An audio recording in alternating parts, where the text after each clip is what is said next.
सकाळी 8च्या दरम्यान सोशल मीडियात बातमी वाचली की दादांच्या विमानाचा अपघात झाला आहे आणि काही लोक जखमी झालेत. 5 मिनिटात बारामतीच्या मित्रांचे अनेक फोन आले की अपघात खूप मोठा आहे आणि दादांचं विमान पूर्ण खक झालं आहे.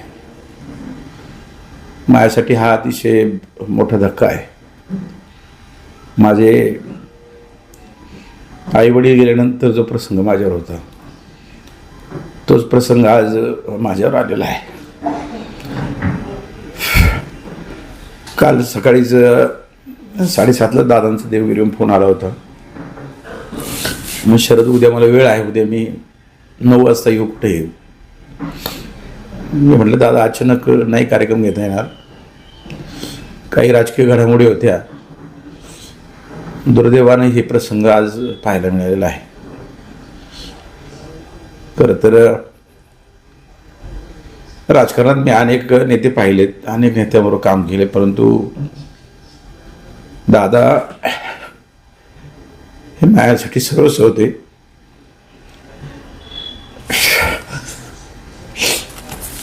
त्यांचं माझ्यावर व्यक्तिगत प्रेम होतं आणि मी पण एक व्यक्ती म्हणून त्यांचे प्रेम करत होतो. माझ्या राजकारणाची सुरुवात त्यांच्यामुळे केवळ झाली. विद्यार्थी दशेत मी 97-98ला ते माझ्याकडे आले होते आणि तेव्हापासून माझं आणि त्यांचं व्यक्तिगत रिलेशन राहिलं. राजकारणाच्या पलीकडे जाऊन ते माझ्यावर प्रेम करायचे आणि मी त्यांच्यावर प्रेम करायचो. माझ्या आयुष्यातल्या सगळ्यात मोठ्या घटना त्यांच्याशी जोडलेल्या आहेत. माझ्या लग्नाला दादा तासभर खेडमध्ये आले होते. आता पण खूप दिवस त्यांचा आग्रह होता की तू परत माझ्याबरोबर ये. मागच्या काही दिवसापूर्वी मला त्यांनी देवगिरीला बोलवलं होतं.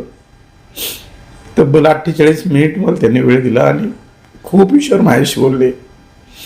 पक्ष सोडताना सुद्धा मी त्यांना सांगून सोडलं होतं. त्यावेळी देखील 3 तास मला देवगिरीवरती घेऊन बसले होते. आणि आज त्यांच्याबरोबर जाताना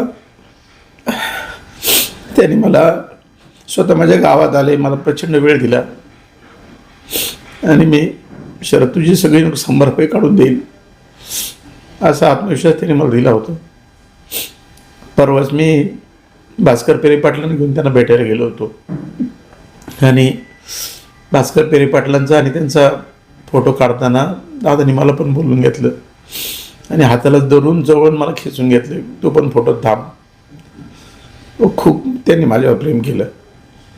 त्यांच्यासारखा धाडसी कर्तव्य नेता मी पाहिला नाही. मंत्री अनेक आहेत, पुढारी अनेक आहेत, पण गोरगरिबांसाठी धाडसा निर्णय करणारा त्यांच्यासारखा नेता महाराष्ट्रात पुन्हा नाही. त्यांच्यावर अनेकांनी टीका केली, माध्यमांनी केली, पत्रकारांनी केली, विरोधी पक्षाने केली, पण दादा जेवढे कडक होते ते तेवढे आतून मऊ होते, तेवढे प्रेमळ होते. फक्त दादा ज्यांना कळले त्यांनाच कळले. असा नेता पुण्यात नाही, महाराष्ट्रात नाही, देशात होणार नाही. एवढी कामाची तडप, प्रशासकीय त्यांचा उत्सव होता, निर्णय क्षमता होती. माझा थेट त्यांच्याशी संवाद होता. मला त्यांना भेटायला कोणाच्या मध्यस्थी लागत नव्हते. अनेक वेळा फोनवरून त्यांच्याशी बोलायचो. SMS गेला तरी उत्तर यायचं, SMS गेला तरी काम व्हायचं. खरं तर काल त्यांनी फोन केला आणि आज जर ते खेळला आले असते तर कदाचित असं वाटतं की आजची बारामतीची घटना घडली नसती. त्यामुळं खूप वाईट प्रसंग आमच्यासारख्या कार्यकर्त्यांना आहे. आम्ही त्यांच्याकडे बघून राजकारण सुरू केलेलं आहे. त्यामुळं आता आम्हाला त्यांना सोडून आमची काही अपेक्षा नाही. आम्हाला आता काही मिळवायचं नाही. आमचा नेता गेला, आमचा गॉडफादर गेला, आमचं सर्वस्व गेलं. कुठल्या शब्दात श्रद्धांजली व्हावी. अतिशय दुर्दैवी घटना आहे. यापेक्षा मी जास्त बोलू शकत नाही.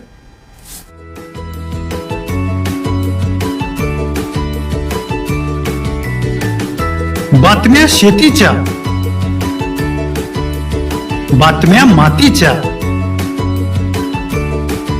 बातम्या अन्यायाच्या, गुन्हेगारीच्या,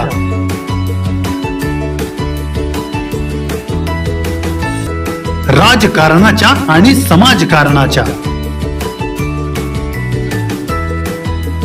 शोषणाविरुद्ध बुलंद आवाज, जनसामान्यांच्या हुंकाराची गाज.